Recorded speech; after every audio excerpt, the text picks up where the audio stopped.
إن اليهود في الكرة الأرضية كلها لا يتجاوزون 70 مليون،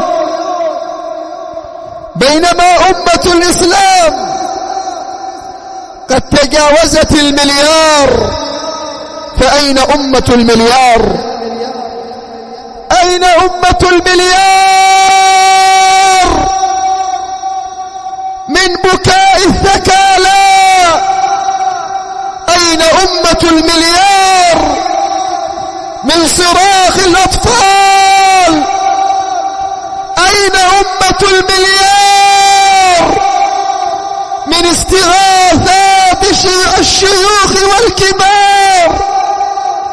أين أمة المليار من تلكم الدماء التي تسيل؟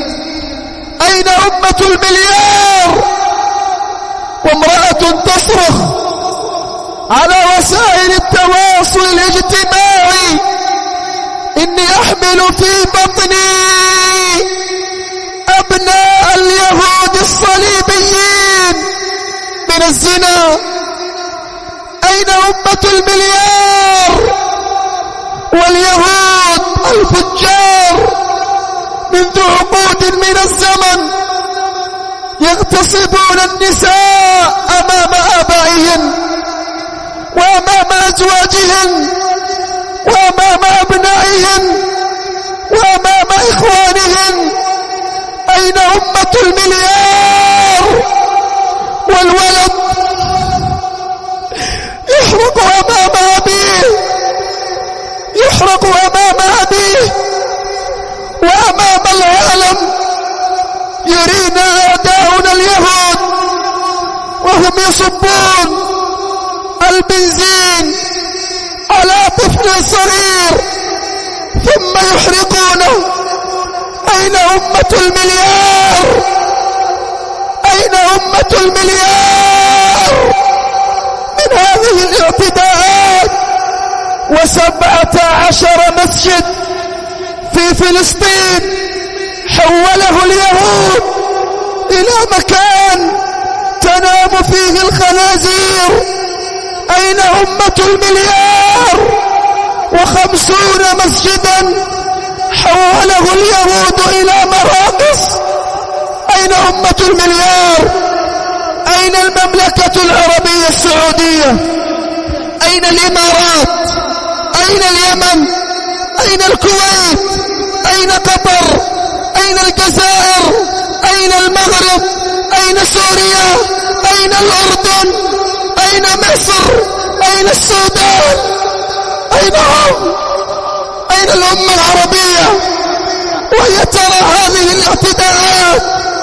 أين الجيوش الجرارة؟ أين حكام العرب؟ أين المسلمين؟ أسئلة تنتابني وأنا صغير. أين هم من هذه الاعتداءات؟ لما هجم إخواننا في الأسبوع الماضي، إخواننا في فلسطين، على اليهود وقتلوهم وحصدوهم، جن جنون الغرب، جن جنونهم وتكالبوا وقاموا مع دولتهم وقاموا مع إسرائيل. لما ضربهم إخواننا لمدة أسبوع وأقل، قامت أمريكا وقامت فرنسا وقامت بريطانيا وقامت أوكرانيا، قاموا وقالوا هذا عمل إرهابي.